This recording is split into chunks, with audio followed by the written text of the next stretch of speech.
Welcome to some new r/malicious compliance stories, where people comply to the letter but not the spirit of a request.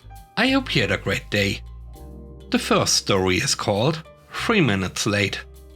I work in a school as a support staff. I am not a teacher. I generally get to work at 8:15. Start time is 8:30. I arrive and go to the staff room and make a coffee and take it to my workstation. My manager doesn't bother with small talk. She's straight into discussing work, asking me questions, etc. Often before I even put my handbag away and fire up my laptop. I get a 45-minute unpaid lunch break, which is a bit long. I'm usually back at my desk within 30 to 35 minutes. A couple of months ago, I arrived at my workstation at 8:33 with my coffee.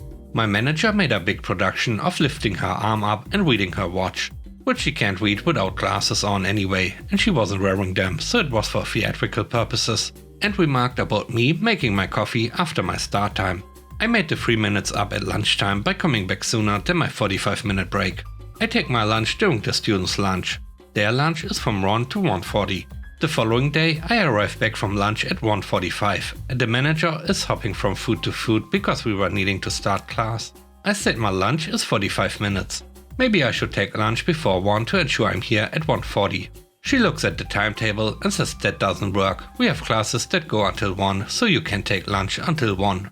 I firmly stated my lunch is 45 minutes, so that means I come back 5 minutes into lessons.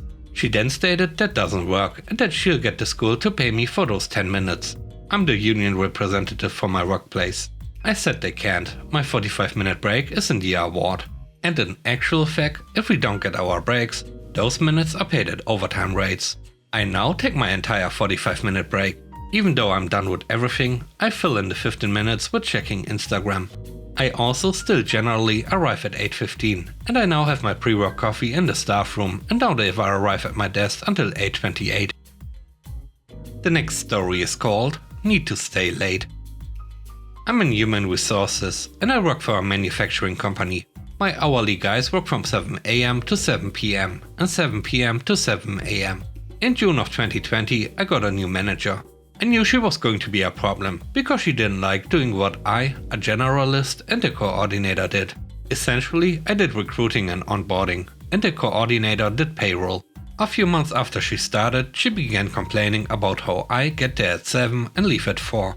She asked me to change my schedule to come in at 8, while the coordinator would continue to work from 7 to 4. So I'm doing this for a couple of weeks, and she keeps trying to get me to stay later than 5. Which, in my mind, I take a 30-minute lunch, so you are already getting 8.5 hours out of me. After resisting for a while, she began scheduling meetings for after 5, like 5:30 or 6 PM. At this point, I'm irritated, but passive-aggressive about it. I'd look at our calendars and propose a time where we would both be free before 5 PM. This is how I knew she was just being a jerk. So she has a meeting with me and tells me that she needs to see me more at nights.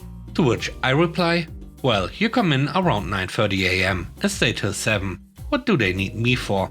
She admits it's because she doesn't know how to do some things, rather than admitting she just flat out didn't want to learn. So I tell her I'm happy to teach her what she doesn't know, but just because I'm salaried doesn't mean I get to be worked like a dog with no extra compensation or time off. Which was another thing she'd get mad about, was me taking vacation time for Christmas. Turns out she was upset because it became very apparent when I wasn't around that she didn't know how to do her job. She says I have to start attending mandatory employee meetings and other events that routinely happen after 5 or 6 PM. I get tired of arguing and agree. The first time one of these events is coming, I change my schedule. If the event ends at 7 PM, I'd come in at 10:30 so I wasn't working any extra hours. The first few times she thought I was just running late that day, but after a week or two of this, she realized it was intentional. She gave up, and a month later I got a promotion and transferred to a new site.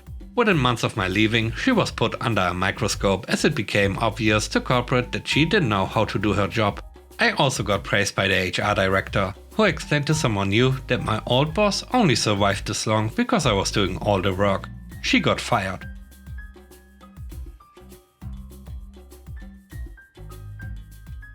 The third story is called Smile More. I worked as a tech support for a global insurance company with 3 big letters. Our old manager retired. A cool guy, not a micromanager. We get this new one who was right away very confrontational. He was a my way or the highway kind of guy, even when we explained the bureaucracy of our company and processes. For whatever reason, he had it in for me and went as far as to make comments in front of everybody about replacing me. At one of our employee review meetings, he said he was getting complaints about me not smiling enough, which I found very odd.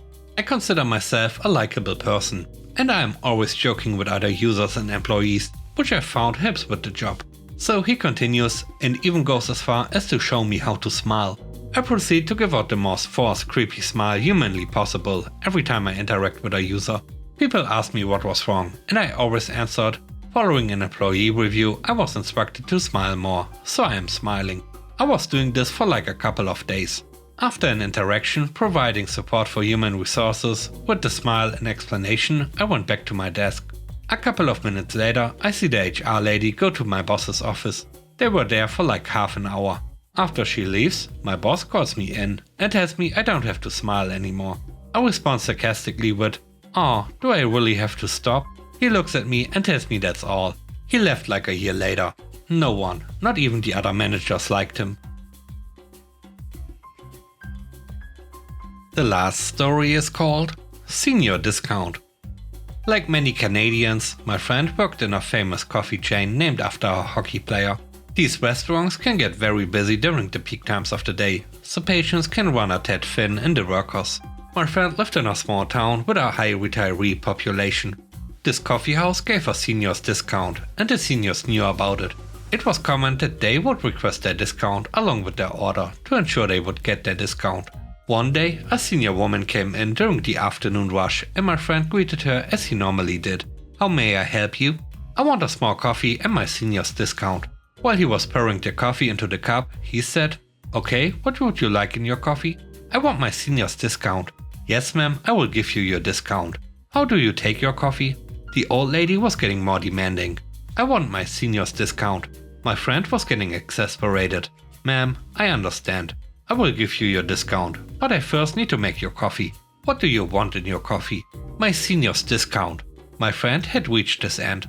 The senior's discount on a small coffee worked out to be about 10 cents, so he reached into the cash till and picked out a shiny new dime. He dropped it into the coffee, put the lid on, handed it to the old lady and said, "Okay ma'am, one small coffee with the senior's discount." He immediately went for a break and never came back.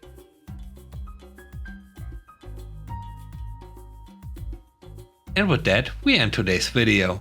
Let me know what you think about the stories. On a scale of 1 to 10, how would you rate the stories and today's video? I hope you enjoyed the video.